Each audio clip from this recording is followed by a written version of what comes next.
রাস্তা দিয়ে হাঁটার সময় সামনে তাকে দেখি তমা একটি ছেলের হাত ধরে পার্কের দিকে যাচ্ছে। তমা আমার গার্লফ্রেন্ড। আমি তাদের পিছু নিলাম। তারা পার্কের ভিতরে একটা নিরিবিলি জায়গায় চলে গেল। আমি তাদের পিছনে নিতে যাব, এমন সময় ফোনটা বেজে ওঠে। তমা আর আমার দূরত্ব বেশি দূর ছিল না, তাই আমার ফোনের শব্দ তমার কান পর্যন্ত চলে গেল। ফোনের রিংটোন শুনে তমা ও সাথে থাকা ছেলেটা পিছন ফিরে তাকালো। তমা পিছনে ঘুরে আমাকে দেখে ছেলেটা হাতটা ছেড়ে দিল। তো তুমি এখানে কি করে? রাস্তা দিয়ে হেঁটে যাচ্ছিলাম, তখন তোমাদের দেখা, তাই ভাবলাম তোমাদের সাথে কিছুক্ষণ আড্ডা দিয়ে যাই।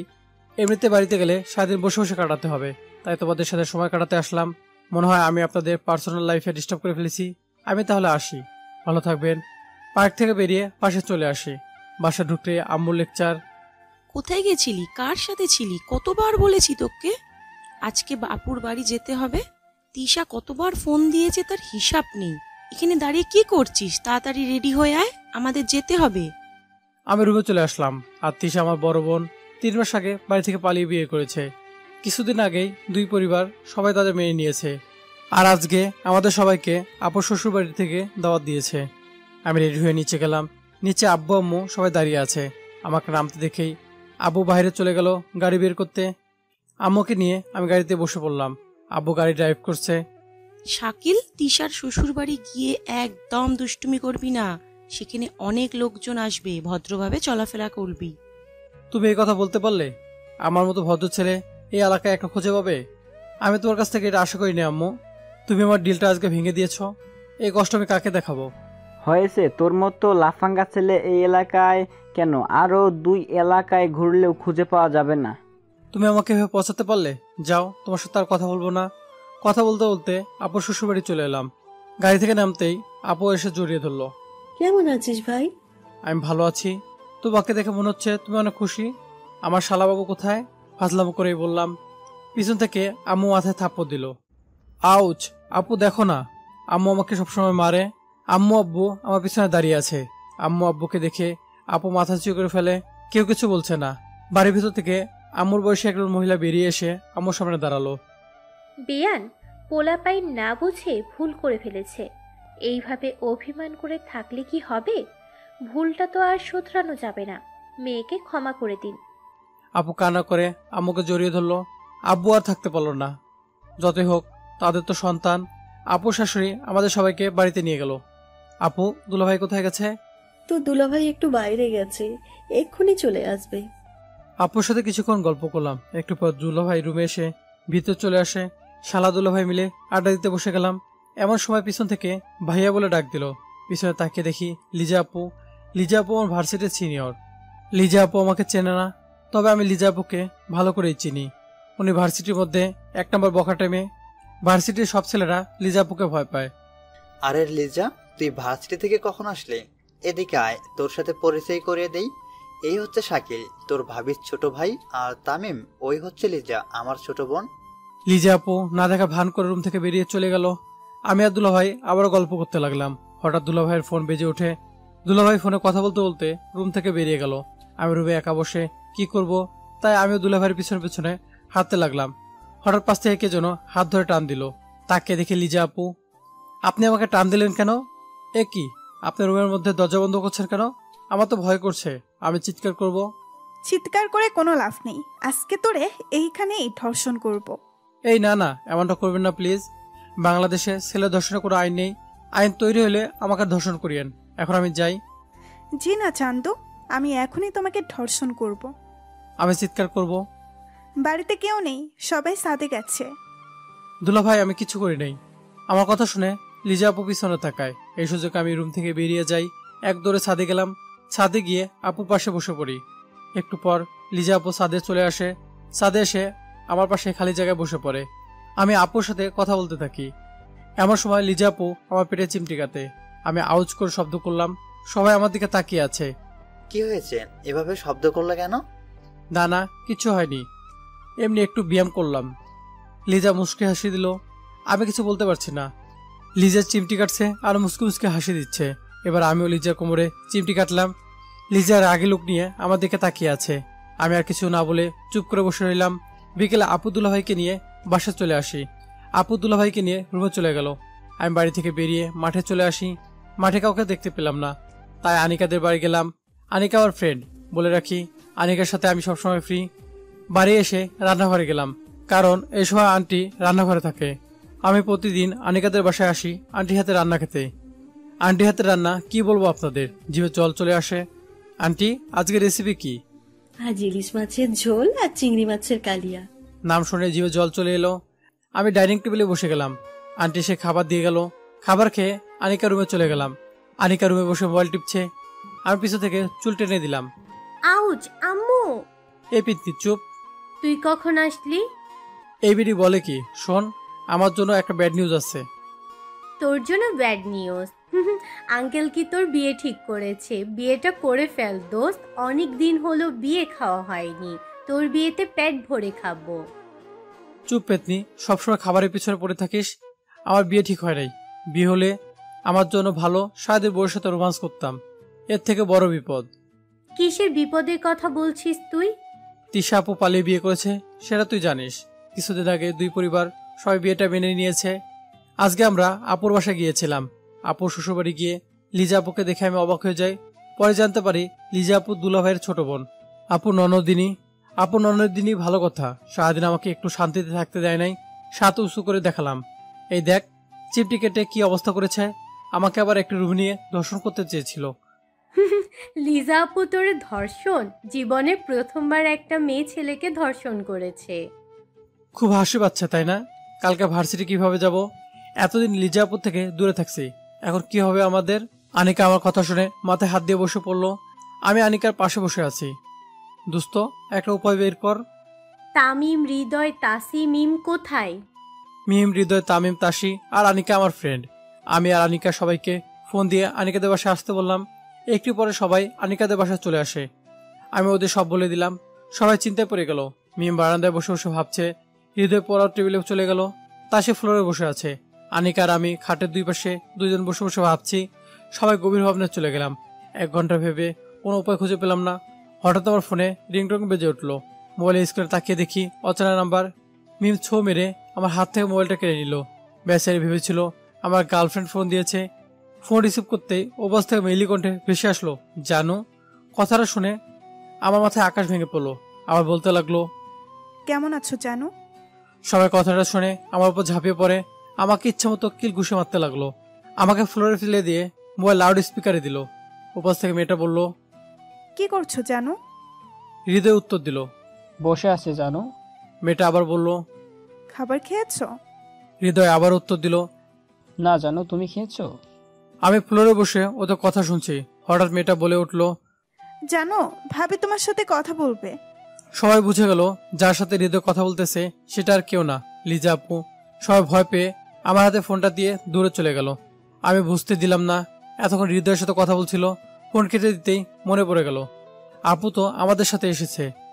তাহলে লিজা আপু মিথ্যা কথা বলছে। বাড়িতে চলে এলাম। বাড়ির ভিতরে গিয়ে দেখি লিজা আপু ডাইনিং টেবিলে বসে আছে। আমাকে দেখে লিজা আপু চোখ টিপ মারলো। আমি থতমত থেকে সেখান থেকে চলে গেলাম। রাতে এসে আম্মু খাবার জন্য ডেকে গেল। আমি নিচে গিয়ে দুলাভাইয়ের পাশে বসে পড়লাম। লিজা আপু এসে আমার পাশে বসে পড়ে। আব্বু আম্মু আমার দিকে তাকিয়ে মুচকে হাসি দিল। আমি লজ্জায় মাথা নিচের দিকে দিয়ে গপ গপ করে খেয়ে চলে এলাম। খাওয়ার সময় লিজা আপু আমার কপালে কাতুকুতু দিয়েছে। অনেক কষ্টে খাবার খেয়ে রুমে আসলাম। ঘুমাতে যাব এমন সময় বিদ্যুৎ চলে গেল। তাই ভাবলাম ছাদে যাওয়া যাক, যে ভাবা সে কাজ। ছাদে বসে আছি, এমন সময় লিজা আপু এসে আমার পাশে বসে। আপনি এত রাতে ছাদে কেন আসলেন? তোর সাথে গল্প করবো তাই। আমার সাথে গল্প? তা কি গল্প করবেন শুনি। তুই কয়টা প্রেম করেছিস? কার সাথে করেছিস? মেয়েগুলো দেখতে কেমন ছিল? এইসব আর কি। প্রেম করে কষ্ট পেয়ে কি হবে, একাই তো ভালো আছি। ফাজলামি করিস না, সত্যি করে বল। ছিল। কিছুদিন আগে ব্রেকআপ হয়েছে। কেন? এমনি ব্রেকআপ করে চলে গেছে। একটা মেয়ে এমনি ব্রেকআপ করে চলে গেল আর তুই কিছুই বললি না কেন? এইসব কথা বাদ দেন, আপনি প্রেম করেন না কেন? কে বলেছে আমি প্রেম করি না? আমি কি তোর মতো ছ্যাঁকা খেয়ে ঘরে বসে থাকবো? কি আমি ছ্যাঁকা খেয়ে ঘরে বসে আছি? তা নয় তো কি, তুই একটা দেবদাস। এবার কিন্তু বাড়াবাড়ি হয়ে যাচ্ছে। এই, তোরা ছাদে বসে কি করছিস? দেখতে পাচ্ছিস না আকাশে মেঘ জমেছে? বৃষ্টি নামার আগে নিচে আয়, বৃষ্টিতে আবার তোর অ্যালার্জি আছে। পিছু থেকে আম্মু বলল, আমি উঠে দাঁড়াবো এমন সময় আকাশ কান্না করে দিল। আমি দৌড়ে ছাদ থেকে নামতে যাব, হঠাৎ পিছন থেকে লিজা আপু আমার হাত টান দিয়ে বুকের সাথে মিশিয়ে নেয়। আমি লিজা আপুর কাজ দেখে বান্দরবান থেকে খুব সুন্দরভাবে চলে গেলাম। বৃষ্টিতে ভিজলে আমার জ্বর আসে, তো লিজা আপুর সাথে এভাবে থাকতে আমার ভালো লাগছিল। লিজা আমাকে আষ্টেপৃষ্টে জড়িয়ে ধরে আছে। লিজা নিঃশ্বাস আমার কাঁধের উপর পড়তেছে। আমি নিজেকে আর কন্ট্রোল করতে পারছি না, বুকের ভিতর তুফান বইছে। আমি লিজার মাথা তুলে কিস করতে যাব, এমন সময় আম্মু নিচ থেকে ডাক দিল। আমি লিজাকে ছাড়িয়ে দূরে চলে গেলাম। লিজা লজ্জা পেয়ে দূরে ছাদ থেকে চলে গেল। আমি ছাদ থেকে নেমে আম্মু চোখ ফাঁকি দিয়ে রুমে চলে আসি। রুমে এসে কাপড় চেঞ্জ করে নিলাম। রাতে শরীরে জ্বর চলে আসে। জ্বরের কারণে শরীর একটু পর পর কেঁপে কেঁপে উঠছে। হঠাৎ নরম উষ্ণ হাতের স্পর্শ অনুভব করলাম। তারপর কি হয়েছে মনে নেই। সকালে ঘুম থেকে উঠে সামনে তাকিয়ে দেখি অন্ধকার, মনে হয় এখনো সকাল হয় নাই, তাই আবার ঘুমিয়ে গেলাম। হঠাৎ শরীর ভেজা ভেজা লাগতেছে। আমি লাফ দিয়ে উঠে বসলাম। আম্মু, ছাদ ফুটো হয়ে গেছে, আমার বিছানা ভিজে গেল, তাড়াতাড়ি বালতি নিয়ে আসো। কি হয়েছে? ষাঁড়ের মতো চেঁচাচ্ছিস কেন? আম্মু, ছাদ ফুটো হয়ে গেছে, তাড়াতাড়ি বালতি নিয়ে দাঁড়িয়ে থাকো। আম্মু, আম্মু, আমি দেখতে পাচ্ছি না কেন? লুঙ্গি দিয়ে চোখ ঢেকে রাখলে দেখবি কি করে? কত করে বলি ঘুমানোর সময় লুঙ্গি পরে ঘুমাস না। আমার কথার তো কোনো দামই নেই তোদের কাছে। আম্মু, তুমি আবার শুরু করলে? সকালে একটু শান্তিতে ঘুমাতেও দিবে না? আমি আবার কি করলাম? তোর আদরের ভাই রাতে লুঙ্গি পরে ঘুমিয়েছে, সকালে লুঙ্গি মাথায় রেখে বলছে সে নাকি চোখে কিছুই দেখতে পাচ্ছে না। শাকির, তুই কি শুরু করেছিস ভাই? আমি আবার কি করলাম? ঠিক আছে, আমি আর লুঙ্গি পরবো না, লুঙ্গি গুষ্টি কিলাই। লুঙ্গি মাথা থেকে নামিয়ে দেখি লিজা আমার দিকে তাকিয়ে হাসতেছে। আমি রেগে রুম থেকে বেরিয়ে ছাদে চলে গেলাম। ছাদে দাঁড়িয়ে আছি, হঠাৎ খেয়াল করলাম পাশে বাসার ভাবিরা আমাকে দেখে লজ্জা পেয়ে রুমে চলে যাচ্ছে। আমি নিজের দিকে তাকিয়ে আকাশ থেকে পড়লাম। আমার শরীরে কোনো কাপড় নেই, নিচে একটা শর্ট প্যান্ট পরে দাঁড়িয়ে আছি। আমি দৌড়ে ছাদ থেকে নেমে যাই, সিঁড়ি দিয়ে নামছি। এমন সময় লিজা আমাকে দেওয়ালের সাথে চেপে ধরে। তোমাকে এই অবস্থায় দেখে আমার কুসকুস হতা হে। কি হতা হয়? লিজা আমাকে শক্ত করে জড়িয়ে ধরে। লিজার উষ্ণ শরীরের ছোঁয়া পেয়ে আমার শরীর 440 ভোল্টে কেঁপে উঠল। লিজা আমার পিঠে হাত বুলিয়ে আচমকা আমার মাথার চুল টেনে দেয়। লিজার এরূপ আচরণ দেখে আমি অবাক হয়ে তাকিয়ে আছি।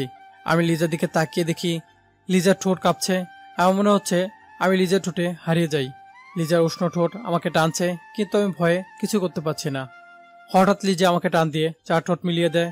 আমি চোখ বন্ধ করে লিজার উষ্ণ ঠোঁটে ছোঁয়া নিচ্ছি। 10 মিনিট পর ঠোঁট ছেড়ে দিয়ে নিচে চলে গেল। আমি মুচকি হাসি দিয়ে মাথা পিছনে থাপ্পড় দিয়ে দিলাম। নিচের দিকে তাকিয়ে দৌড়ে রুমে এসে গোসল করতে চলে গেলাম। গোসল করতে এসে দেখি তা সে 10টা মিস কল দিয়েছে। আমি মোবাইল হাতে নিতেই ফোনটা বেজে ওঠে। আমি ফোন রিসিভ করলাম। উপাস থেকে তাসি বলল, শালা, কতবার ফোন দিয়েছি, ফোন রিসিভ করিস না কেন? কি জন্য ফোন করেছিস? ভার্সিটি আসবি না আজকে? 15 মিনিট ওয়েট কর, আমি আসতেছি। ফোনটা কেটে দিয়ে শার্ট প্যান্ট পরে বাইরে চলে এলাম। আসার সময় আম্মু আমাকে ডাক দিয়েছিল, আমি না শুনে চলে আসি। বাড়ির বাইরে এসে ভার্সিটির দিকে হাঁটা ধরলাম। হঠাৎ পিছন থেকে মিম এসে আমাকে জড়িয়ে ধরে। তুই কখন আসলি? তোরে ডাক দিতে এসেছিলাম, তাসি ফোন করেছিল, তাড়াতাড়ি যেতে বলেছে। কেন, কি হয়েছে? গেলেই জানতে পারবি। আমি আর মিম ভার্সিটির দিকে হাঁটতে লাগলাম। সামনে এসেই আনিকার সাথে দেখা, 3 জন মিলে ভার্সিটি গেলাম। ভার্সিটি গিয়ে দেখি তাসি আর তামিম এক জায়গায় বসে আছে। আমরা তাদের কাছে চলে গেলাম। এই, তোরা এইভাবে চিপকায়া বসে আছিস কেন? তোদের মধ্যে কি কোনো কিছু চলছে যেটা আমরা জানি না? যদি এরকম কিছু হয়ে থাকে তাহলে তোদের খবর করে ছাড়বো। আসলে মানে হয়েছে কি, আমি আর তাসি একে অপরকে ভালোবাসি। কালকে আম্মু বিয়ের কথা বলতেই আমি তাসির কথা তাদেরকে জানিয়ে দেই। কালকে বিকেলে আম্মু তাসির পরিবারের কাছে আমার বিয়ের প্রস্তাব নিয়ে যায়। তারাও এই বিয়েতে রাজি হয়ে যায়। আগামী রবিবার আমাদের বিয়ে ঠিক হয়েছে। তা ভালো কথা, কিন্তু তোদের জন্য যে আমি না খেয়ে বাড়ি থেকে বেরিয়ে আসলাম তার কি হবে? আমার পেটে ইঁদুর দৌড়াচ্ছে খিদের যন্ত্রণায়। রেস্টুরেন্টে চল, কিছু খেয়ে নেই। আজকের বিল আমাদের তামিম ভাই দিবে। আমার কাছে এত টাকা নেই। বাসা থেকে আসার সময় আব্বুর কাছ থেকে 1000 টাকা নিয়ে এসেছি। পিছন থেকে হৃদয় বলল, সমস্যা নাই, ভাবির কাছ থেকে ধার নে, বাসরাতি ভাবিকে সুদ আসলে দুটোই দিয়ে দিস। আরে দোস্ত, তোর কথা আমাদের মনেই ছিল না। শালাকে ধর, রেস্টুরেন্টে নিয়ে চল। আজকে তামিমের কিডনি বেইচা ফুচকা খামু। আবার ফুচকার কথা মনে করিয়ে দিলে। ভাই বিশ্বাস কর, কালকে এই মেয়েটাকে নিয়ে শপিং করতে গেছিলাম, আসার সময় ফুচকাওয়ালাকে দেখে মিম গাড়ি থেকে নেমে দৌড়ে ফুচকাওয়ালার কাছে চলে যায়। গুনে গুনে 4 প্লেট ফুচকা একাই খেয়ে নিল। আমাকে একবার জিজ্ঞেসও করে নাই। খাওয়া শেষ আমাকে বিল দিতে বলে। আমার রাগ উঠছিল, শালার জীবনে বেঁচে থাকতে আর কখনো মেয়ে নিয়ে শপিং করতে যাব না। তোর পকেট খালি করেছি মিম? কেন, তোদেরও কি? হ্যাঁ ভাই, তামিমকে নিয়ে রেস্টুরেন্টে চলে গেলাম। রেস্টুরেন্টে গিয়ে খাবার খেয়ে নদীর পাড়ে আসলাম। এইটা আমাদের সবচেয়ে পছন্দের জায়গা। নদীর পাড়ে বিকেল পর্যন্ত থেকে আমি বাড়ি চলে আসি। তামিম, হৃদয় সবাই দুপুরে চলে যায়। আজকে বড় একা একা লাগছে। তোমার কথা মনে পড়ে। আমাদের রিলেশনে 2 বছর চলছিল। ভেবেছিলাম আব্বুকে তোমার কথা বলে দিব, কিন্তু তার আগে তোমার তার আসল চেহারা দেখিয়ে দিল। যাক, ভালো হয়েছে। বিয়ের পরে তোমার যদি এরকম কিছু করতো তাহলে আমার জীবন নষ্ট হয়ে যেত। নিজেকে উল্টাপাল্টা বুঝিয়ে সন্ধ্যা বাড়ি চলে আসি। রাতের খাবার খেয়ে রুমে গিয়ে দেখি লিজা বিছানার উপর বসে আছে। আপনি আমার রুমে কি করছেন? এমনি বসে আছি, একটা কথা জিজ্ঞেস করব? কি বলবেন তাড়াতাড়ি বলে চলে যান, কেউ দেখে ফেলতে পারে। আমি তো সেটাই চাই। কিছু বললেন? না না, সকালে তোমার সাথে মেয়েটা কে ছিল? কোন মেয়েটা? সকালে যে মেয়েটা তোমাকে জড়িয়ে ধরেছে তার কথা বলছি। ওইটা আমার ফ্রেন্ড। এমন সময় দরজা করা নাড়লো।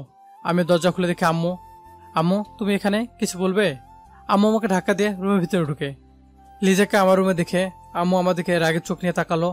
কি হয়েছে আম্মু, এভাবে রেগে আছো কেন? তোর রুমে লিজা কি করে? না মানে আম্মু, তুমি জিজ্ঞেস করতে এসেছিল আজকে কেন ভার্সিটি যায় নাই। কিন্তু আজকে তো লিজা ভার্সিটি যায়নি। আমি এখন কি করব? হঠাৎ লিজা আম্মুর কাছে এসে কানে কানে কিছু একটা বললো। আম্মু মুখ টিপে হাসি দিয়ে চলে গেল। আমি বোকার মতো দাঁড়িয়ে আছি। লিজা হঠাৎ আমাকে জড়িয়ে ধরে ঠোঁটের উপর কিস করে চলে গেল। লিজার কাণ্ড দেখে আমি আকাশ থেকে সুন্দরবনে পড়লাম।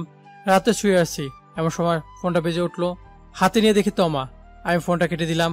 আবারও তোমাকে ফোন দিল। আমি ফোন বন্ধ করে শুয়ে পড়ি। সকাল ঘুম থেকে উঠে মোবাইলটা অন করতে দেখি 10টা মিস কল দিয়েছে। হঠাৎ ফোনটা টুংটাং করে ওঠে। দেখি তোমা মেসেজ দিয়েছে। আমি মেসেজ করতে যাব, এমন সময় দুলাভাই আসে। শালা বাবু, ঘুম ভাঙলো তাহলে? এত ঘুম পাড়ালে আমার বোনকে কিভাবে সামলাবে? আপনার বোনকে আমি সামলাতে পারবো না। আপনার বোনকে ছোট বাচ্চা। সামলাবে সামলাবে শালা বাবু, একদিন ঠিকই আমার বোনকে সামলাতে হবে তোমাকে। ভাইয়া, তুমি এইখানে কি করো? এখান থেকে যাও। যাচ্ছি যাচ্ছি। দুলাভাই চলে গেল। লিজা এসে আমার শরীর ঘেঁষে বসেছে। আমি একটু সরে বসলাম। লিজা আবারও শরীর ঘেঁষে বসে। লিজা এবার আমাকে টান দিয়ে মুখের কাছে নিয়ে যায়। আমি লিজার চোখের দিকে তাকিয়ে ভয় পেয়ে যাই। লিজা আমাকে বিছানায় ফেলে তারপর উঠে বসে বলল, তোর এত বড় সাহস, তুই আমাকে ইগনোর করিস? আমাকে দেখলে দূরে সরে যাস? আজকে এইখানে এই মুহূর্তে তোর সাথে আমি বাসর করব। দেখি তুই কিভাবে আমার থেকে দূরে যাস। এই না না, এটা করবেন না প্লিজ। আমি দুলাভাইয়ের সামনে এই মুখ দেখাতে পারবো না। প্লিজ আমাকে ছেড়ে দেন। ঠিক আছে, ছেড়ে দিলাম। তবে আমি যা বলবো তাই করতে হবে।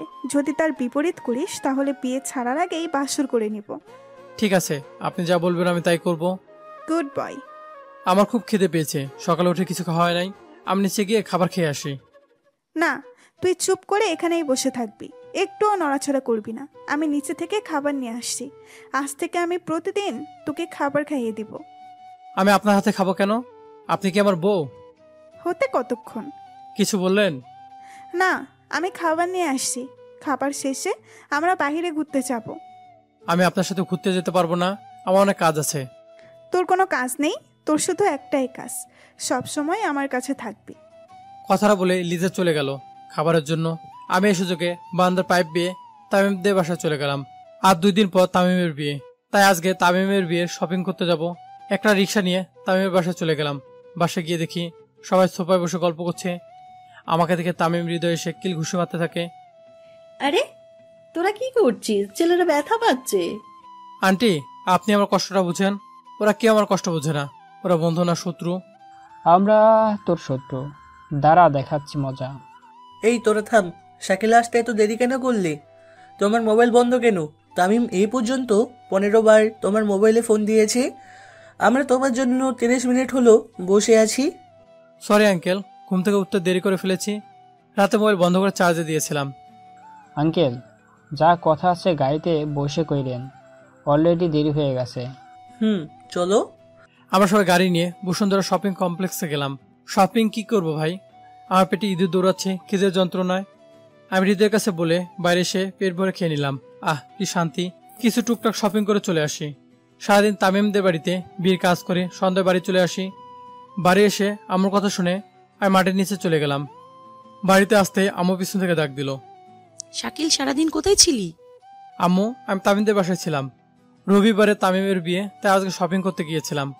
আমাদের বলে গেছিস লিজা সারাদিন না খেয়ে বসে আছে, সেদিকে তোর খেয়াল আছে? আমি খাবার খেতে বারণ করেছি, ওরা খিদে লাগলে খেয়ে নিবে, এত টেনশন করছে কেন? হারামজাদা, লিজা তোর জন্য না খেয়ে বসে আছে, তুই না খেয়ে চলে গেছিস, তাই লিজাও সারাদিন কিছু খায়নি? কি আমার জন্য না খেয়ে আছে? কিন্তু কেন? আমি কি করে বলবো? তাড়াতাড়ি লিজাকে নিয়ে আয়, আমি খাবার টেবিলে দিচ্ছি। আমি লিজাকে ডাকতে চলে গেলাম। রুমে গিয়ে দেখি লিজা শুয়ে আছে। আমি বিছানায় বসে লিজাকে ডাক দিলাম, কিন্তু কোনো সারা শব্দ পেলাম না। মনে হয় ঘুমিয়ে গেছে, তাই লিজার ঘুম ভাঙালাম না। আমাকে খাবার দিয়ে যেতে বললাম। আমি খাবার নিয়ে লিজার রুমে বসে আছি। একটু পর লিজার ঘুম ভেঙে যায়। আপনি সারাদিনে খাবার খাননি কেন? সেইটা জেনে তুই কি করবি? আমি খাবার না খেলে তোর কি? আমার কিছুই না। আম্মু বলেছে আপনি আমার জন্য না খেয়ে বসে আছেন, তাই আপনাকে খাওয়াতে আসলাম। আমি খাবো না। প্লিজ খাবারটা খেয়ে নিন। খাবার খাবো, কিন্তু তার আগে এখানে সাইন করতে হবে। এখানে কি লেখা আছে? সেইটা জানা লাগবে না তোর, তুই শুধু সাইন কর। আমি আর কিছু না বলে সাইন করে দিয়ে লিজাকে খাইয়ে রুমে চলে আসি। আজকে প্রথম কোনো মেয়েকে নিজ হাতে খাইয়ে দিলাম, ভাবতে অবাক লাগে। সবসময় আম্মুই আমাকে খাইয়ে দিয়েছে, আজকে আমি কাউকে খাইয়ে দিয়েছি, সেটা আবার ভার্সিটির গুডি সিনিয়র আপুকে। সকাল ঘুম থেকে উঠে তামিমদের বাড়ি চলে গেলাম। আজকে তামিমের গায়ে হলুদ। হৃদয় কাজ করছে, আমিও মেয়ে পটানোর ট্রাই করছি। যদি একটাকে পটাতে পারি তাহলে তার সিঙ্গেল থাকতে হবে না। একা একা থাকা কষ্টটা তারাই বোঝে যারা সিঙ্গেল আছে। হঠাৎ করে একটা মেয়ে আমার হাত ধরে টেনে বাগানে নিয়ে যায়। এই স্পর্শটা তো আমার খুব চেনা চেনা লাগছে। এটা তো তমা, কিন্তু তমা এখানে কি করে আসলো? আমি তমার থেকে হাতটা ছাড়িয়ে নিলাম, হৃদয়ের কাছে চলে আসলাম। তমা দৌড়ে এসে আমাকে পিছন থেকে জড়িয়ে ধরে। উপস্থিত সবাই আমার দিকে তাকিয়ে আছে। আমি তমার থেকে নিজেকে ছাড়িয়ে দূরে দাঁড়ালাম। তমা আমার হাত ধুতে যাবে, আমি হাত পিছনে নিলাম। শাকিল, প্লিজ আমার কথাটা একবার শোনো। আমি তোমাকে ভালোবাসি, আমাকে আর কষ্ট দিও না। তুই আমার জন্য কষ্ট পেয়েছিস? হাসাইলি আমাকে। তুই তো আমাকে কখনো ভালোবাসিস নাই, আমার সাথে টাইম পাস করছিস, আমার মন নিয়ে অনেক খেলা করছিস। তোর জন্য আমি সারা রাস্তা কান্না করেছি। তুই কোনোদিন আমার চোখের সামনে আসবি না। হৃদয়কে নিয়ে আমি তামিমের কাছে চলে গেলাম। তামিমের কাছ থেকে জানতে পারি তমা তামিমের বোন। আমি আর কিছু বললাম না। আমার জন্য বিয়ের আনন্দটা নষ্ট হয়ে যাক। রাতে আম্মু কয়েকবার ফোন দিয়েছিল, তাই তামিমদের বাড়ি থেকে চলে আসলাম। বাসায় আস্তে আস্তে 9টা বেজে যায়। আমি সোজা রুমে গিয়ে ঘুমিয়ে পড়লাম। সকালে ঘুম থেকে উঠে দেখি লিজা বিভিন্ন স্টাইলে আমার ছবি তুলছে, কখনো জড়িয়ে ধরে, আবার কখনো গালে কিস করে। আমি লিজা কাণ্ড দেখে অবাক হলাম। এইবার আবার কি হলো? এভাবে ছবি তোলার কি আছে? যখনই সামনের দিকে চোখ গেল, নিজেকে দেখে জ্ঞান হারার মতো অবস্থা হয়ে যায় আমার। লিজা ঠোঁটে লিপস্টিক দিয়ে আমার কিস করছে, শুধু ঠোঁটেই না, গালে, কপালে, বুকে কিস করছে। আমাকে লিপস্টিক দিয়ে ভূত বানিয়ে ফেলেছে। আমি উঠে দিলাম এক দৌড়। গোসল করে এসে দেখি লিজার মোবাইলে ছবিগুলো দেখছে আর হাসছে। আমার রাগ উঠে যায়। আমি পিছন দিক দিয়ে লিজার হাত থেকে মোবাইলটা কেড়ে নিয়ে দিলাম এক দৌড়ে ছাদে চলে আসলাম। ছাদের এক কোণে বসে ছবিগুলো দেখছি। হঠাৎ একটু ছবি দেখে চোখ আটকে গেল। আমার বন্ধু হৃদয়ের বার্থডেতে আমি একটা ডায়েরি গিফট করেছিলাম, সেই ছবিটা লিজার মোবাইলে। আমি এবার গ্যালারিতে ঢুকলাম। গ্যালারিতে ঢুকতেই আমি আকাশ থেকে পড়লাম। সারা গ্যালারি জুড়ে আমার ছবি। হঠাৎ পিছন থেকে লিজা মোবাইলটা ছো মেরে কেড়ে নিল। তুই আমার মোবাইল কেড়ে আনলি কেন? তার আগে বলেন, আমার মোবাইলে আপনার ছবি কি করে? জানতে চাস? বলেন। সত্যি বলবো। কিন্তু আপনি আমাদেরকে এগিয়ে যাচ্ছেন কেন? কারণ কথাগুলো কানে কানে বলতে হবে, কেউ শুনে নিতে পারে। আমি কানে এগিয়ে দিলাম। লিজা আমার কানে এসে আই লাভ ইউ বলে দৌড় দিল। আমি লিজার দিকে তাকিয়ে হাসি দিলাম, কারণ আমিও লিজাকে পছন্দ করি। কিন্তু বলছি না, তার কারণ দুইটা। প্রথমত, লিজা আমার থেকে 3 বছরের বড়, আর দ্বিতীয়টা হচ্ছে লিজার সম্পর্কে আমার বিয়ান হয়। আমার আব্বু আম্মু এই দুইটার একটাও মেনে নেবে না। এখন আমি কি করব আপনারাই বলেন। সকালে খাওয়া দাওয়ার জন্য আম্মু নিচ থেকে ডাক দিল। আমি খাবার খেয়ে ড্রয়িং রুমে বসে টিভি দেখছি। এমন সময় মোবাইল বেজে উঠলো। আমি মোবাইল রিসিভ করতে যাব, তার আগেই লিজা ফোন কেড়ে নিয়ে রিসিভ করে বলে, হ্যালো, কে বলছেন? আপনি কি? আমি লিজা। আমি তমা। কাকে চাই? শাকিল বাড়িতে আছে? শাকিলকে দিয়ে আপনি কি করবেন? আমি শাকিলের গার্লফ্রেন্ড। কিন্তু আপনি কে? আমি শাকিলের বিয়ে করাবো। শাকিল বিয়ে করলো কবে? আপনি আমার সাথে ফাজলামো করছেন? 2 দিন আগেই তো শাকিল আমাকে জড়িয়ে ধরে আই লাভ ইউ বলেছে। লিজা এবার মোবাইলটা লাউড স্পিকারে দিল। কি বললেন? আপনি আবার বলেন। 2 দিন আগে শাকিল আমাকে জড়িয়ে ধরে আই লাভ ইউ বলেছে। এ মেয়ে, আমি কখন আপনাকে আই লাভ ইউ বললাম? সব মিথ্যে কথা বলছে। তোমরা আমাকে বিশ্বাস করো। লিজা আমাদেরকে এমনভাবে তাকিয়ে আছে যেন আমাকে এখনই মেরে ফেলবে। আব্বু আম্মু তো রেখে ফায়ার। দুলাভাই বগলের নিচে হাত দিয়ে দাঁড়িয়ে আছে। আমি ভয় পেয়ে গেলাম। সবাই আমার দিকে এসে আমাকে ঘিরে ধরেছে। লিজা আবার বলা শুরু করলো, কিন্তু 2 দিন আগে তো শাকিল শ্বশুর বাড়ি ছিল। লিজার কথা শুনে তোমা আমতা আমতা করে ফোনটা কেটে দিল। আমিও একটি স্বস্তি নিঃশ্বাস পেলাম। আপু, আজকে মিথ্যা বলে আমার সম্মানটা বাঁচিয়েছেন। আপনাকে অনেক ধন্যবাদ। কে বলেছে আমি মিথ্যা কথা বলেছি? আমি সত্যি কথাই তো বললাম। তুই আমার স্বামী। কি বলতে চাইছো মা? একটু পরিষ্কার করে বলবে, আমরা বুঝতে পারছি না। লিজা আবার রুমে দেখে চলে গেল। আমি লিজার কথা শুনে অবাক। কি করতে চাইছি লিজা? রুম থেকে বেরিয়ে দেখি লিজা আবার সামনে এসে একটা কাগজ এগিয়ে দিল। আমি কাগজটা হাতে নিয়ে দেখি এটা আমার আর লিজার রেজিস্ট্রি কাগজ। আমি লিজা দিকে অবাক চোখ নিয়ে তাকালাম। আমার হাত থেকে আপু আর দুলাভাই নিয়ে পরে আম্মুর হাতে দিল। আম্মু আমার আর লিজার রেজিস্ট্রি পেপার দেখেই রেগে গেল। আম্মু লিজাকে উদ্দেশ্য করে বলে, দেখো মা, আমি জানি তুমি অনেক ভালো মেয়ে, কিন্তু তোমাদের বিয়েটা আমি মেনে নিতে পারবো না। কিন্তু কেন আন্টি? আমি যদি কোনো ভুল করে থাকি তাহলে বলেন, আমি ভুল শুধরে নেব। তবুও আমাকে শাকিলের থেকে আলাদা করবেন না। আমি শাকিলকে নিজের থেকেও বেশি ভালোবাসি। শাকিলকে ছাড়া আমি বাঁচতে পারবো না। দেখো লিজা, আমি একজন মা হয়ে চাইবো না আমার ছেলের সাথে বয়সে 3 বছরের বড় একটা মেয়ের সাথে বিয়ে করে সংসার করুক। আন্টি, ভালোবাসার কাছে বয়স কোনো ম্যাটার করে না। প্লিজ আমাদের বিয়েটা মেনে নেন আন্টি। না, আমি এক কথার মানুষ, যা বলেছি তাই হবে। তুমি আমার ছেলের জীবন থেকে সরে যাবে, এটাই আমার শেষ কথা। আম্মুর কথা শুনে লিজা দূরে বাড়ি থেকে বেরিয়ে গেল। লিজার পিছনে দুলাভাইও দুধ দিল। আম্মু, কাজটা তুমি ভালো করলে না। লিজা অনেক ভালো মেয়ে, শাকিলকে অনেক ভালোবাসে। আর শাকিল, তোর জন্য যদি লিজার কোনো ক্ষতি হয় তাহলে আমি তোদের পুলিশের হাতে ধরিয়ে দিব। 2 দিন হলো বিয়ে হয়েছে, এরই মধ্যে শ্বশুরবাড়ির লোকের জন্য দরদ উতলে পড়ছে। আর ছোট ভাইয়ের জীবনটা যে নষ্ট হচ্ছে, এতে তার কিছুই আসে যায় না। আপু কিছু না বলেই বাড়ি থেকে চলে গেল। আমি আম্মুর উপরে রেগে বাড়ি থেকে বেরিয়ে আনিকাদের বাসায় রওনা দিলাম।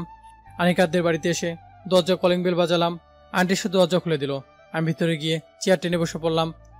শাকিল, কি হয়েছে তোমার? আমি আন্টিকে সব বলে দিলাম। আন্টি আমার কথা শুনে কিছুই বুঝতে পারছে না। আন্টির পিছনে আনিকা দাঁড়িয়েছিল। আমার কথা শুনে আনিকা সবাইকে ফোন দিয়ে আসতে বলে। আমি আনিকাদের বাড়িতে এসেছি 10 মিনিট হলো। এর মধ্যে আমার সব বন্ধুরা চলে আসে। অথচ অন্য সময় 20 থেকে 25 মিনিট টাইম লাগে ওদের আসতে। আনিকার কাছ থেকে সবটা শুনে তামিম হৃদয় এসে আমার পাশে বসে। সবাই আমাকে হাসানোর চেষ্টা করছে, কিন্তু আমার মুখে কোনো হাসি নেই। একটা সময় ওদের চেষ্টার কাছে হার মেনে হেসে দিলাম। সবাই আমাকে জড়িয়ে ধরে কান্না করে দিল। সত্যি এরকম বন্ধু সবার ভাগ্যে মিলে না। আমি অনেক লাকি। সবাই আমাকে নিয়ে সারাদিন বিভিন্ন জায়গায় ঘুরে বেড়ালো। ওদের সাথে থেকে আমি লিজার কথা ভুলে যাই। সারাদিন ঘুরে রাতে বাড়ি ফিরে আসি। সাথে তামিম আর হৃদয়ও আসে। রাতে খাবার খেয়ে 3 জন বন্ধু মিলে ঘুমিয়ে গেলাম। সকাল ঘুম থেকে উঠে তামিম আর হৃদয় বাড়ি চলে গেল। আমি রেডি হয়ে ভার্সিটি যাব। তার আগেই আম্মু এসে পথ আটকালো।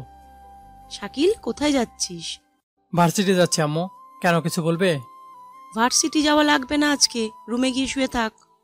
কিন্তু কেন আম্মু? আর রুমে চলে আসলাম। সাথে রুমে বসে ফেসবুক চালিয়ে কাটিয়ে দিলাম। এভাবে 7 দিন বাড়িতে বসে কাটিয়ে দিলাম।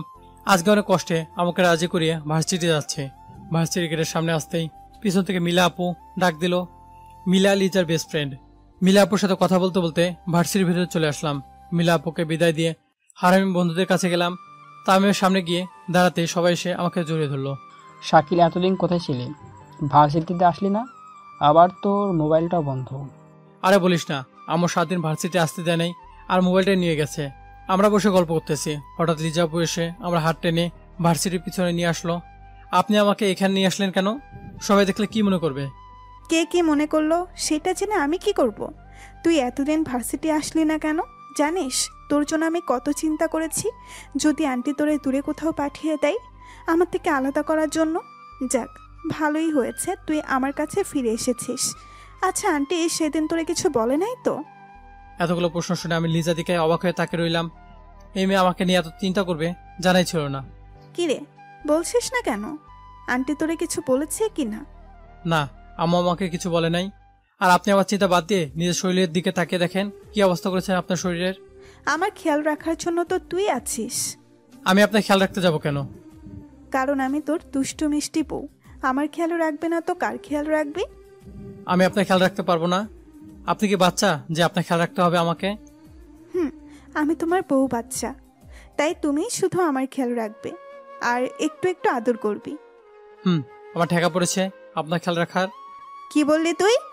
আরেকবার বলে দেখ।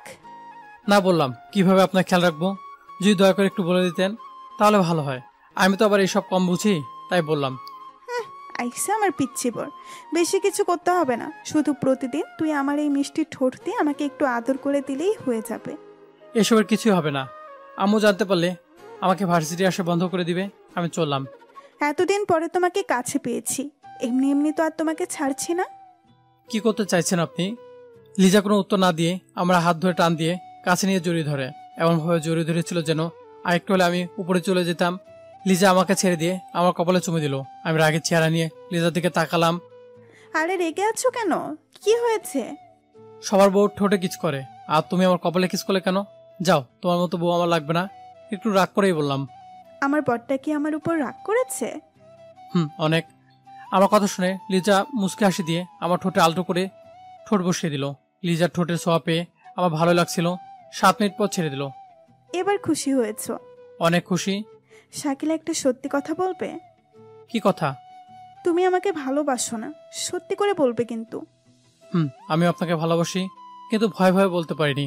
ভার্সিটির প্রথম দিনই আপনাকে দেখে ভালো লেগে যায়, আপনাকে নিয়ে ভাবতে শুরু করি।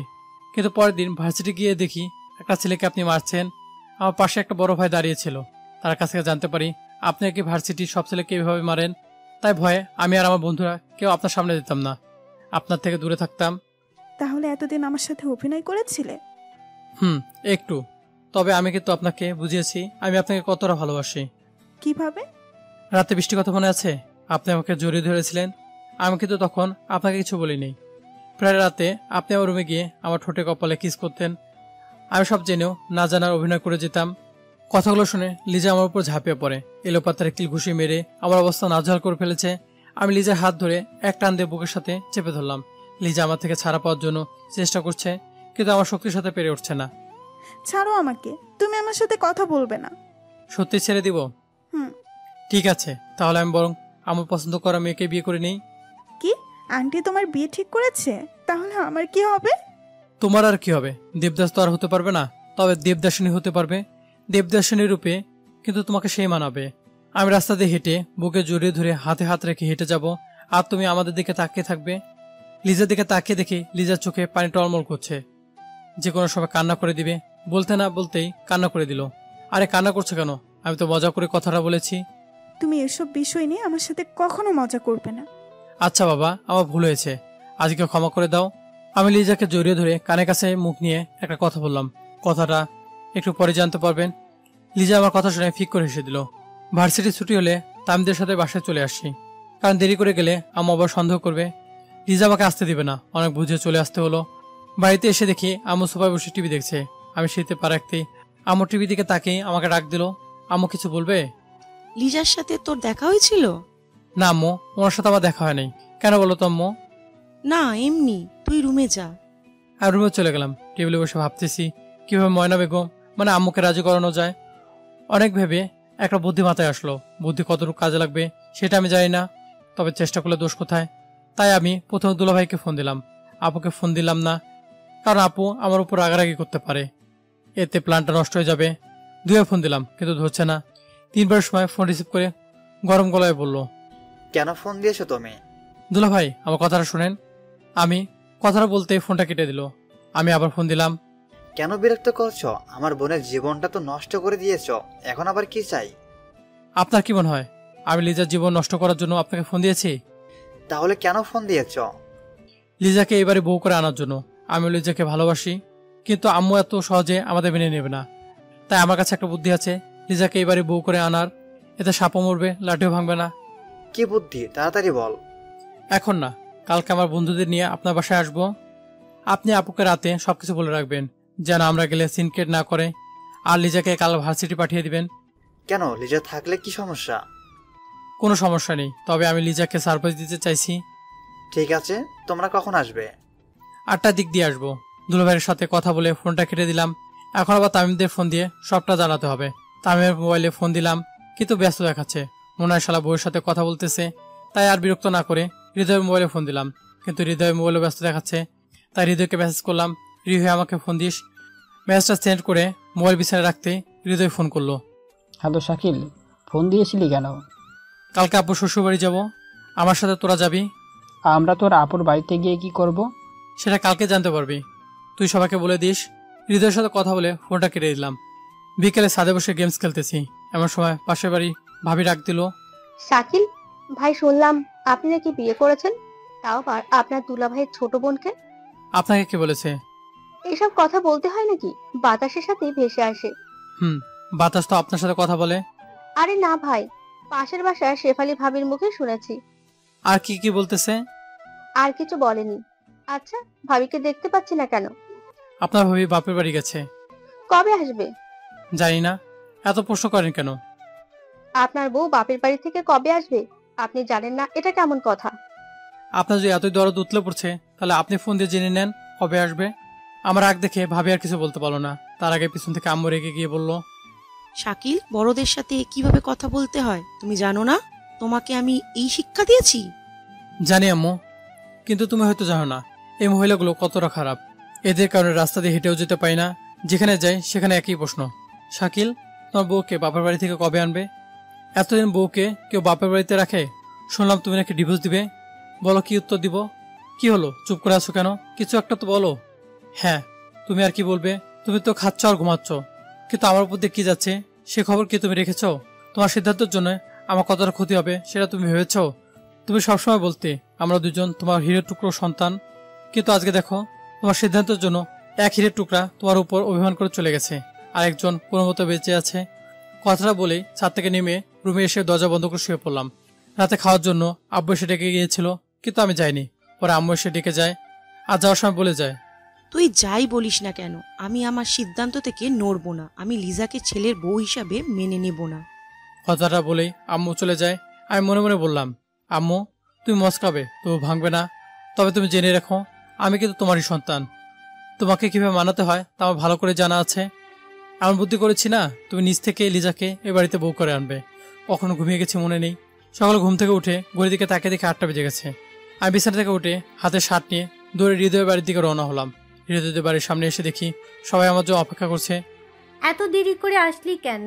আমরা তোর জন্য সেই কখন থেকে এখানে দাঁড়িয়ে আছি। সরি, ঘুম থেকে উঠতে দেরি হয়ে গেছে। তাড়াতাড়ি চল, দুলাভাই আমাদের জন্য বসে আছে। সবাইকে নিয়ে দুলাভাইদের বাড়িতে চলে এলাম। বাড়ির ভিতরে গিয়ে দেখি সবাই বসে আছে। আমি সালাম দিয়ে সবাই বসলাম। তা বাবা, কি জন্য আমাদের এখানে বসিয়ে রেখেছো? আন্টি, আপনারা হয়তো জানেন লিজা আর আমার বিয়ের কথা। আমি মানছি সবাইকে না জানিয়ে বিয়ে করাটা লিজার উচিত হয়নি, কিন্তু এতে দোষ কিছুটা হলেও আমার আছে। আমি লিজার কি আর ভালোবাসা বুঝেও অভিনয় করে গেছি, তাই হয়তো আমাকে হারানোর ভয়ে লিজা এই ভুলটা করেছে। তাহলে তুমি এখন কি করতে চাইছো? আঙ্কেল, যেহেতু লিজা এখন আমার বউ, তাই আমি লিজাকে নিয়ে সংসার করতে চাইছি। কিন্তু তোমার বাবা মা তাদের কিভাবে এই বিয়েতে রাজি করাবে? সেই জন্যই তো এখানে আসছি। হঠাৎ দরজা কলিং বেল বেজে উঠলো। আমি গিয়ে দরজা খুলে দিলাম। এতক্ষণ লাগে আসতে? আমরা তো তোমার জন্য কখন থেকে বসে আছি। বাইরে দাঁড়িয়ে আছো কেন? ভিতরে আসো। ঘুম থেকে উঠতে দেরি হয়ে গেছে, আসার সময় ডাক দিয়ে আসবি না? প্রতিদিন তোর আম্মু ডেকে ডেকে কান ফাটিয়ে ফেলতো, আজকে কি হয়েছে আল্লাহ জানে। আব্বুর সাথে কথা বলতে বলতে আসছি, হঠাৎ আব্বু দৌড়ে এসে আমার আব্বুকে জড়িয়ে ধরলো। কেমন আছো আব্বু? আমি ভালো আছি, তুই কেমন আছিস মা? আমিও ভালো আছি। আমরা সবাই মিলে সোফায় বসলাম। আঙ্কেল আন্টি আব্বু থেকে অবাক হয়ে তাকিয়ে আছে। বাবা আপনি? বসে কথাটা বললো আব্বু। আমরা সবাই প্ল্যানে মনোযোগ দিলাম। অতবার আব্বু প্ল্যান বলতে লাগলো। প্ল্যান শেষে আমি তামিমদের সাথে বেরিয়ে গেলাম। সারাদিন ঘোরাঘুরি করে রাত 10টায় এসে ঘুমিয়ে পড়লাম।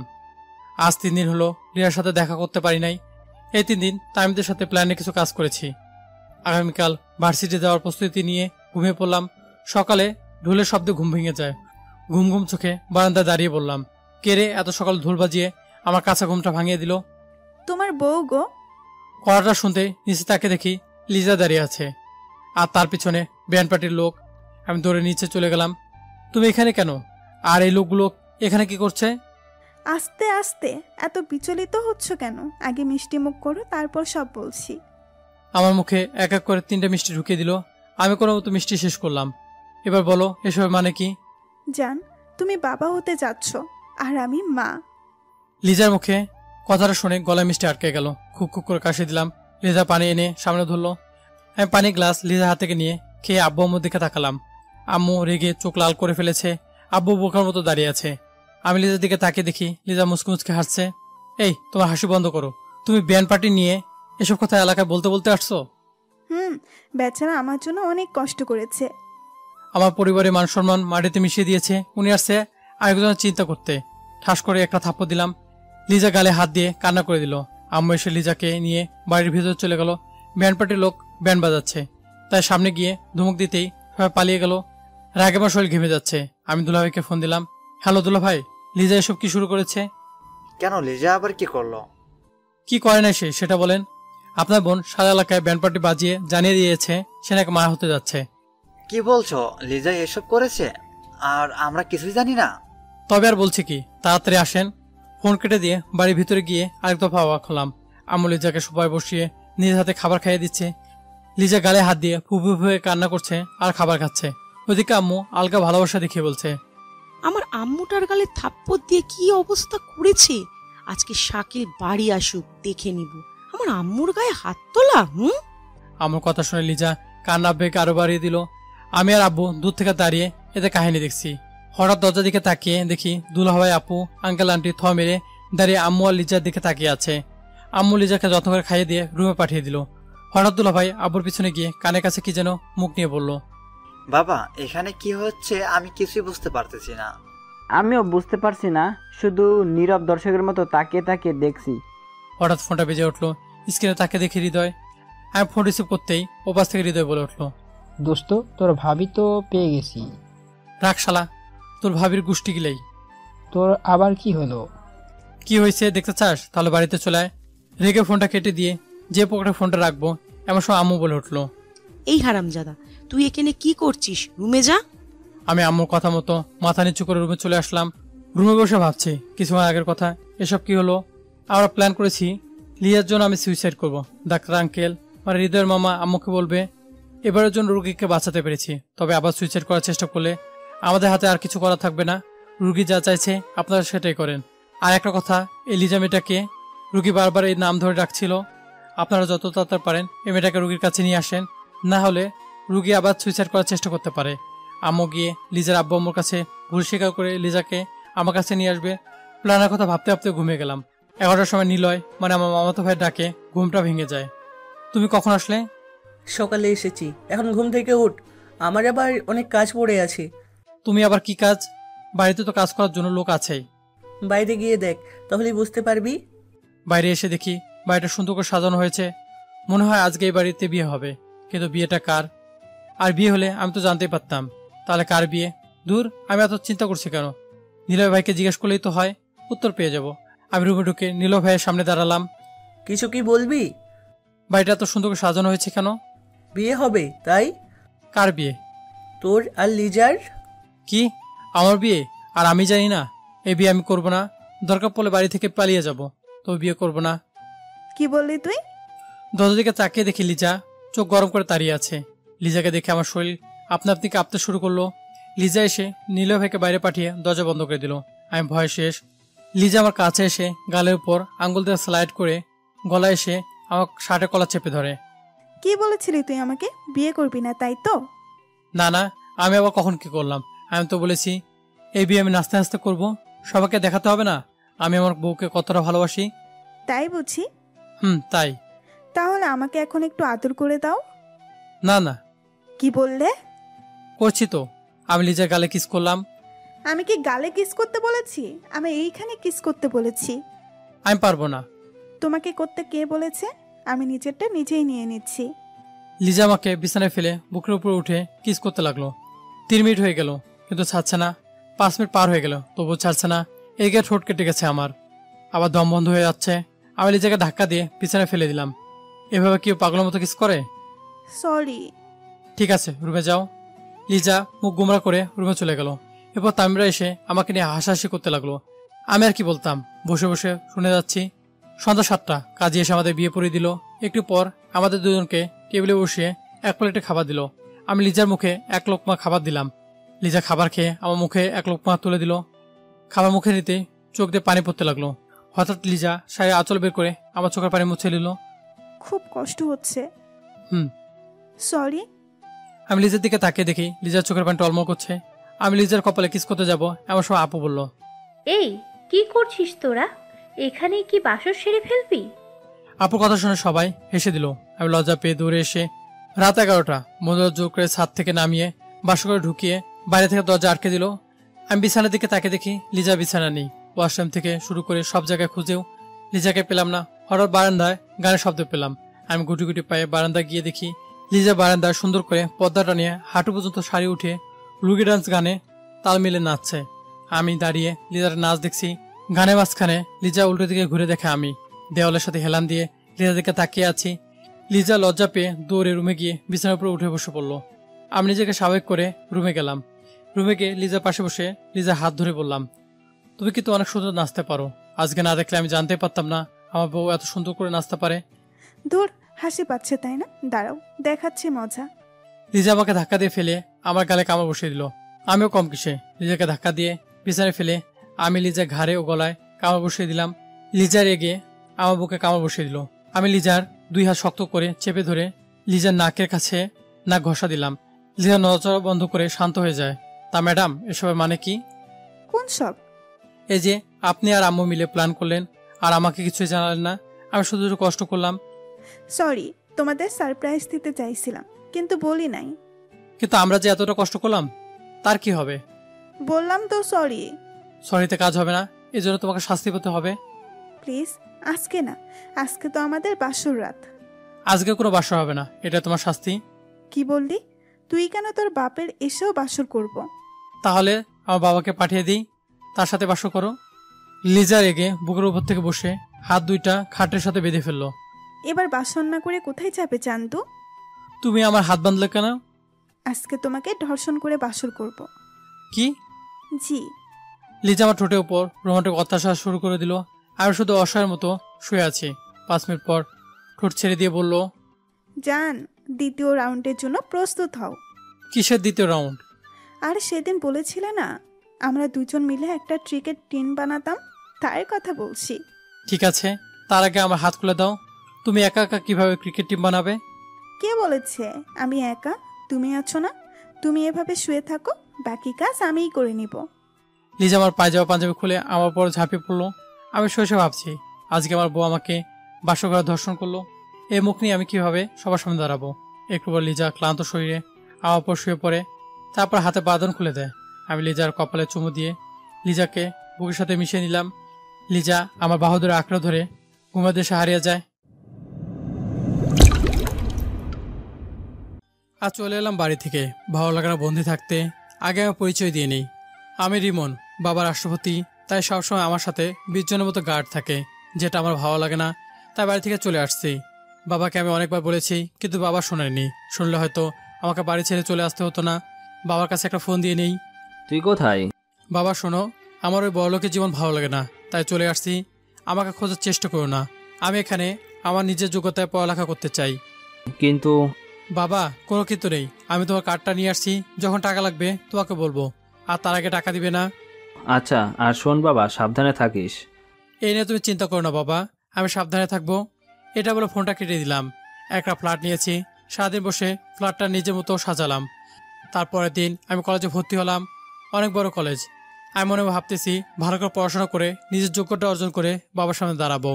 আজ আর ক্লাস করলাম না। বিকেলে শপিং মল থেকে কিছু কম দামি জামা কাপড় কিনলাম, তারপর বাজার করে চলে আসলাম বাসায়। আজকের দিনটা কেটে গেল। তারপর দিন সকালে রেডি হয়ে নিচ্ছি কলেজে যাব বলে। আমার ফ্ল্যাট থেকে কলেজ বেশি দূরে না, তাই হেঁটেই গেলাম। কলেজে গেটে ঢুকতেই কে জানি আমাকে ডাক দিল, এই ছেলে এদিকে আয়। আমি পিছন ফিরে দেখি কিছু মেয়ে বাইকের উপর বসে আছে, কিন্তু তাদের মেয়ে মনে হচ্ছে না, কারণ সব কয়টা মেয়ে জামা প্যান্ট পরে আছে। আমি তাদের কাছে যেতেই একটা মেয়ে বলল, এই ছেলে এদিকে আয়।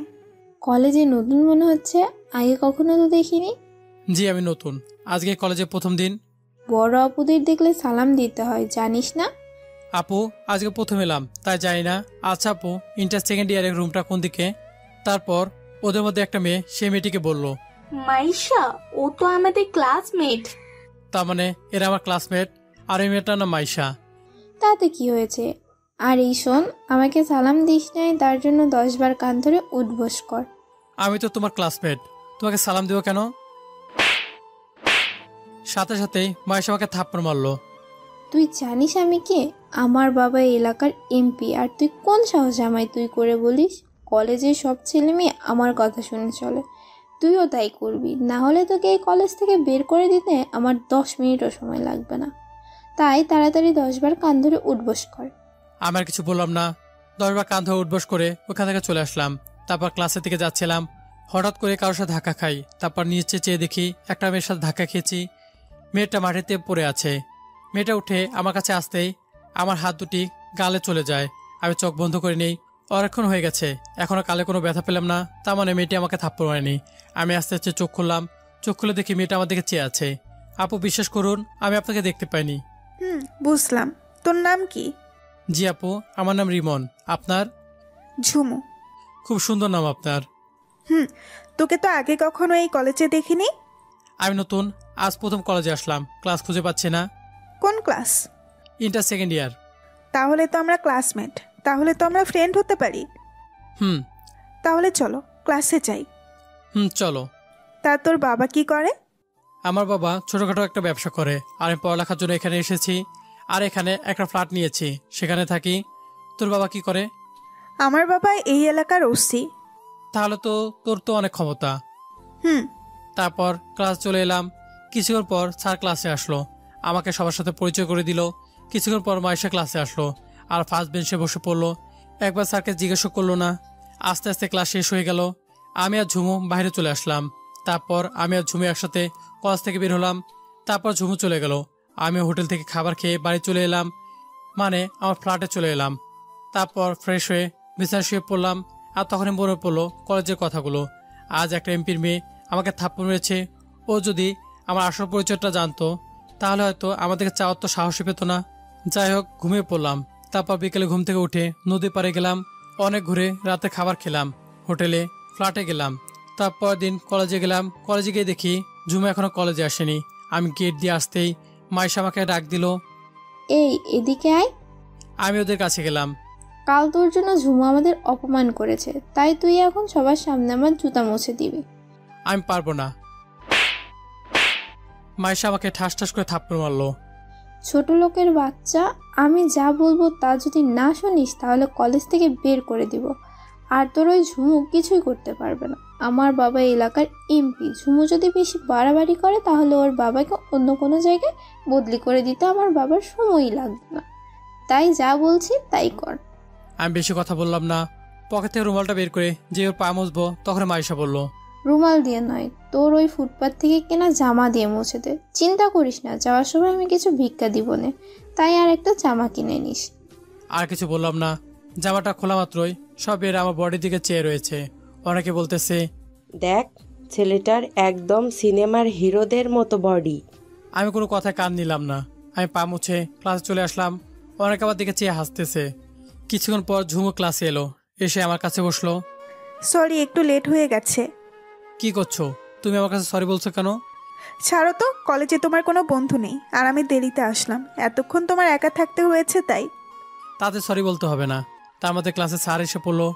যত সময় ক্লাস শেষ হলো, আমি আর ঝুমু ক্লাস থেকে বের হলাম। তখনই, কি রে, আমার সকালের ভিক্ষাটা নিয়ে যা, না হলে কাল কলেজে আসতে পারবি না। আরে আমি তো ভুলেই গেছিলাম, তোরা তো এক জামা দিয়ে 1 বছর পার করে দিতে পারিস। রিমন, ওরা সকালে তোকে কিছু বলেছে? স্যার তো চল। সত্যি করে বল, কিছু বলেছে ওরা তোকে? আমি চুপ করে আছি। কি হলো বল বলছি। আরে ও আর কি বলবে, আমিই বলছি। সকালেও ওর ওই ফুটপাতের জামা দিয়ে সবার সামনে আমার জুতা মুছাইছি। তোর সাহস কি করে হলো ওর সাথে এমন করার? তুই আমার গায়ে হাত দিলি, এর দাম তোকে দিতে হবে। এই বলে মাইশা চলে গেল। ঝুমু, তুই আমার জন্য মাইশা গায়ে হাত তুলি কেন? ওর সাহস কি করে হয় তোর গায়ে হাত দেওয়ার? তোর কি যে আমার জন্য ওর গায়ে হাত তুলি? তুই আমার বন্ধু, আর ওর সাহস কি করে হয় তোকে অপমান করার? ওর বাবা এমপি, তাই ও যা খুশি তাই করতে পারে। চল। এরপর ঝুমুকে নিয়ে চলে এলাম। সারাদিন ঘুরে ফিরে চলে গেল। রাতে শুয়ে ভাবছি, ঝুমুকে আমার পছন্দ করে। ও যদি আমাকে পছন্দ না করে তাহলে ও আমার জন্য এত কিছু করছে কেন? আমারও ঝুমুকে ভালো লাগে, হঠাৎ ফোনটা বেজে উঠলো। তাকে দেখি ঝুমু ফোন করেছে। রাতে খেয়েছো? ঝুমু, তুমি আমার এত কেয়ার নাও কেন? তুমি আমার বন্ধু বলে। আচ্ছা, শুধু বন্ধু বলেই আমারও এত খেয়াল রাখো? তা নয় তো কি। ও জানিস ঝুমু, আজকে আমাকে একটা মেয়ে প্রপোজ করেছে। ভাবছি ওকে হ্যাঁ বলে দিব। কি? কোন মেয়ে তোকে প্রপোজ করেছে? ওই মেয়ের সাহস হয় কি করে আমার জিনিসের দিকে তাকানোর? ওই মেয়েকে আমি। তোর জিনিস মানে? তুই শুধু আমার। আমি তোকে প্রথম দেখাই ভালোবেসে ফেলেছি। তোকে আমিও ভালোবাসি ঝুমু। তাহলে যে বললি তুই ওই মেয়েকে হ্যাঁ বলে দিবি? আমাকে কোনো মেয়ে প্রপোজ করেনি। আমি জানতাম তুই আমাকে পছন্দ করিস, তাই তুই যেন আমাকে এই কথাটা বলিস, তাই মিথ্যা কথাটা বললাম। আমি তোকে ভালোবাসি ঝুমু। আমি বাসি না। কি? তুই তো মাত্র বললি আমাকে ভালোবাসিস। বলেছি, কিন্তু তোকে একটা কাজ করতে হবে, তাহলে আমি তোকে ভালোবাসার কথা বলবো। কি কাজ? কাল কলেজের সবার সামনে আমাকে প্রপোজ করতে হবে। আচ্ছা, কাল সবার সামনে তোকে প্রপোজ করব। বাই, এখন রাখি। আর একটু কথা বলি। আগে কাল সবার সামনে আমাকে প্রপোজ করবি, তারপর থেকে সব সময় কথা বলবো। আচ্ছা। এরপর ঝুমু কল কেটে দিল। তারপর বাবা ফোন দিল। বাবা, তুই কি তোর বুড়ো বাপটাকে ভুলে গেছিস? বাবা, আমি কি তোমাকে ভুলতে পারি? তাহলে তুই তাড়াতাড়ি চলে আয়। বাবা, আমি খুব তাড়াতাড়ি চলে আসব, আর আমার সাথে আরও একজন আসবে। তা আমার পুত্রবধূ আসবে? তারপর বাবার সাথে কথা বলে ফোন কেটে দিলাম। সকালে কলেজে গেলাম, তারপর ঝুমুকে সবার সামনে প্রপোজ করলাম। ঝুমু রাজি হয়ে গেল। হঠাৎ একটা ছেলে এসে আমাকে বলল আমাকে নাকি প্রিন্সিপাল স্যার ডেকেছে। আমি আর ঝুমু স্যারের রুমে গেলাম। স্যার, আসতে পারি? আসো। রিমন, তোমাকে এই কলেজে থেকে বহিষ্কার করা হলো। আমি অবাক হয়ে বললাম, স্যার, আমি তো অন্যায় কিছু করিনি। তারপর স্যার আমাকে বহিষ্কার করছেন কেন? দেখো, মাইশা তোমার নামে অভিযোগ করেছে, তার সাথে আরও অনেকেই করেছে, তাই তোমাকে আর এই কলেজে রাখা যাবে না। স্যার, আপনি ওদের এই মিথ্যা অভিযোগ রিমনকে কলেজ থেকে বের করে দিতে পারেন না। ঝুমু, তোমার নামেও ওরা অভিযোগ করেছে। তোমার বাবা এই এলাকার একজন ভালো পুলিশ অফিসার, তাই তোমাকে কলেজ থেকে বের করে দিলাম না, কিন্তু ভবিষ্যতে ওরা তোমার নামে আর কোনো অভিযোগ করলে তোমাকে বের করে দেব। স্যার, ও এমপির মেয়ে বলে আপনি ওর অন্যায়কে সাপোর্ট করছেন? আমি কোনো কথা বলতে চাই না, আর তোমাকে কলেজ থেকে বের করে দিয়েছি, এটাই শেষ। আর ঝুমু, তোমাকে বলে রাখছি, আর যেন তোমার নামে কোনো অভিযোগ না আসে, আসলে তোমাকেও বের করে দেব। এখন তোমরা এখান থেকে চলে যাও। আমি আর ঝুমু স্যার রুম থেকে চলে এলাম। তখনই স্যার আমার কাছে আসলো। আমি বলেছিলাম আমার সাথে লাগিস না, কিন্তু তুই তারপরও আমার কথা শুনলি না। এখন পাওয়ার দেখ আমি কত কিছু করতে পারি। এতদিন তোর পাওয়ার দেখছি, এখন তুই আমার পাওয়ার দেখবি। 2 দিন পর কলেজে যে অনুষ্ঠান আছে, সেদিন তুই আমার পাওয়ার দেখবি। কলেজ থেকে তোকে বের করে দিয়েছে, আর তুই কি করবি? আর সেই অনুষ্ঠানে রাষ্ট্রপতি আসবে, তুই কিছুই করতে পারবি না। তুই সেটা 2 দিন পরে দেখিস। বাই ঝুমু। রিমন, আমিও তোমার সাথে যাব। 2 দিন পর আমি তো আবার কলেজে আসবো, তখন তোমাকে নিয়ে যাব। কলেজ থেকে তো তোমাকে বের করে দিয়েছে, তাহলে তুমি কেমনে আসবে? তুমি আমার বিশ্বাস করো তো? নিজের থেকেও বেশি। তাহলে 2 দিন অপেক্ষা করো। তারপর ওখান থেকে সোজা আমার নিজের বাড়ি চলে এলাম। বাড়ি ঢুকেই বাবা বাবা বাবা বাবা আমার ডাকাডাকি শুনে নিজের রুম থেকে তাড়াতাড়ি আমার কাছে চলে আসলো। এসে আমাকে জড়িয়ে ধরলো। এতদিন পর বাবার কথা মনে পড়লো? বাবা, তোমার 2 দিন পর একটা কলেজে যাওয়ার কথা আছে না? সবাইকে বলে দাও, সেদিন তোমার হয়ে তোমার ছেলে সেই কলেজে যাবে। তা সত্যি যাবে? আচ্ছা, আমি সবাইকে এক্ষুনি বলে দিচ্ছি। 2 দিন পর আজ কলেজে যাব, তবে আগের মতো আর খেতে হয়ে না। সবাই রাষ্ট্রপতির ছেলেকে দেখবে। 10 টাকায় নিয়ে কলেজে যাচ্ছি। মাইশা আজ খুব খুশি, রাষ্ট্রপতির ছেলেকে দেখবে, তাই আজ খুব সুন্দর করে সেজে এসেছে। আজ ও মনমরা হয়ে কলেজে এসেছে। সে ভাবছে কলেজ থেকে ওকে বের করে দিয়েছে, তারপর আবার আজ সকালে রাষ্ট্রপতির ছেলে আসবে। ও কি কলেজে আসতে পারবে? ঝুমু স্বাভাবিকভাবেই কলেজে আসলো। আর মাসের সাথে আজ একটা ছেলে আসছে।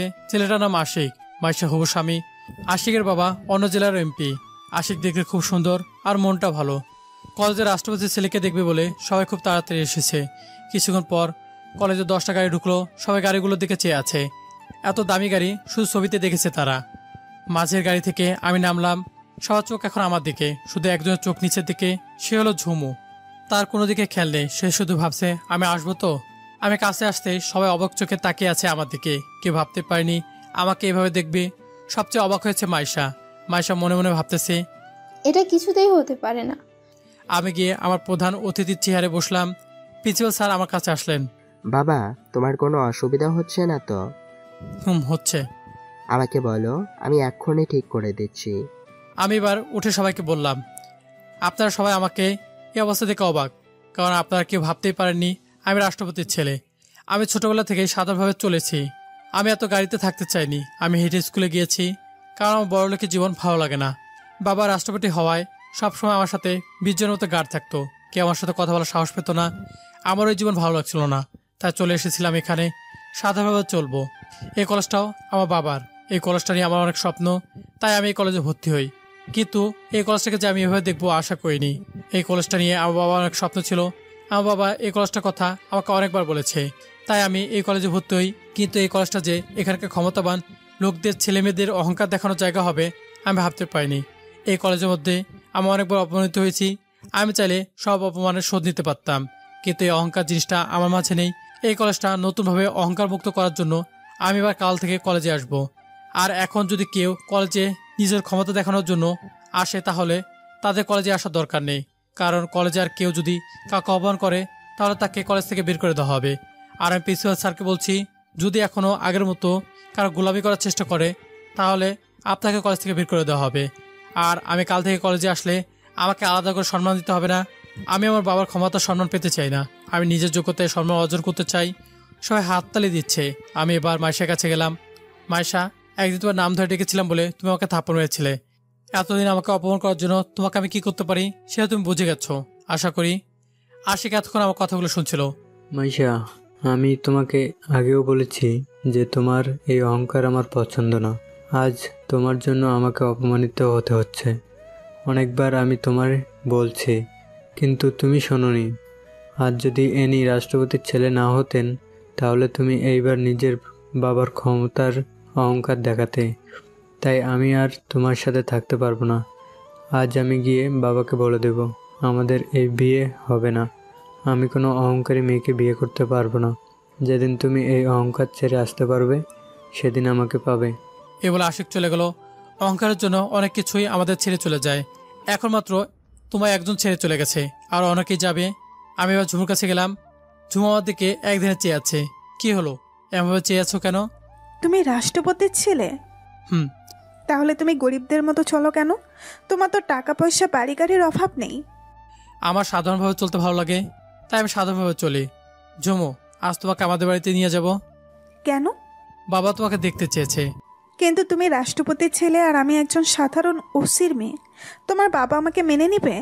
তুমি আমার বাবাকে চেনো না। আমার বাবা তোমার জন্য সব করতে পারে। তারপর ঝুমুকে নিয়ে আমার বাড়িতে চলে আসলাম। ঝুমুকে নিয়ে বাড়িতে ঢুকলাম। বাবা সোফায় বসেছিল। আমি বাবাকে ডাক দিলাম, বাবা। বাবা আমার দিকে চেয়ে আর ঝুমুর দিকে তাকালো, তারপর আমাদের কাছে আসলো। এটা কি আমার বৌমা? নিচের দিকে চেয়ে বললাম, আমার ছেলের পছন্দ আছে বলতে হবে। ঝুমু বাবার পা ধরে সালাম করলো। থাক মা, সালাম করা লাগবে না। তা তোমার বাড়ির ঠিকানাটা তো বলো, বিয়ের প্রস্তাব পাঠাতে হবে তো। তারপর বাবা ঝুমুর বাড়ির ঠিকানা নিয়ে বিয়ের প্রস্তাব নিয়ে চলে গেল। ঝুমুর বাবা রাজি হয়ে গেল। আমাদের বিয়ের তারিখ ঠিক করা হলো, রবিবার আমাদের বিয়ে। এদিকে মাইশা নিজে ভুল বুঝতে পেরেছে, কিন্তু সবকিছু হারানোর পরে কলেজের কেউ মাইশার সাথে কথা বলে না। আশিকও ছেড়ে চলে গেছে। আর শনিবার কলেজে গেলাম আমাদের বন্ধুদের দাওয়াত দিতে। সবাইকে দাওয়াত দেওয়া শেষে যখন বাড়ি ফিরবো তখনই মাইশা আমার কাছে আসলো। আমাকে ক্ষমা করে দাও রিমন, আমিও অনেক ভুল করেছি, কিন্তু তার সাজাও পাচ্ছি। কলেজের কেউ আর এখন আমার সাথে কথা বলে না। আমার ভালোবাসাও আমাকে ছেড়ে গেছে। আশিক বলেছে যদি তুমি আমায় ক্ষমা করে দাও তাহলে ও আমাকে মেনে নেবে। প্লিজ রিমন, আমাকে ক্ষমা করে দাও। আচ্ছা, ক্ষমা করে দিলাম। আর ভবিষ্যতে অহংকার করো না, অহংকার সবকিছু কেড়ে নেয়। আমি আমার ভুল বুঝতে পেরেছি রিমন, আমি আর কখনো অহংকার করব না। এই নাও আমাদের বিয়ের কার্ড, কাল অবশ্যই আসবে। আর আশিককেও নিয়ে এসো। অবশ্যই আসবো। তাহলে আমি এখন চাই। আচ্ছা। আজ রবিবার আমাদের বিয়ের অনেক বড় আয়োজন করা হয়েছে। এখন সন্ধ্যা, বিয়েটা হয়ে গেল। এখন 11টা বাজে। আমি বাসঘরের সামনে দাঁড়িয়ে আছি। আমি রুমে গেলাম। ঝুমু এসে আমাকে সালাম করলো। আমি ঝুঁকে উঠিয়ে বুকের সাথে মিশিয়ে নিয়ে বললাম, তোমার জায়গা আমার বুকে। আমি সারা জীবন তোমার বুকেই থাকতে চাই। সারা জীবন তোমাকে আমার এই বুকে রাখবো। আচ্ছা এখন চলো আমার বাসাটা সেরে ফেলি। আমি মানা করেছি নাকি? আজকের গল্পটা এখানে শেষ হচ্ছে। তো আগামী গল্পে আবারও দেখা হচ্ছে। সেই পর্যন্ত ভালো থাকবেন, সুস্থ থাকবেন। আল্লাহ হাফেজ।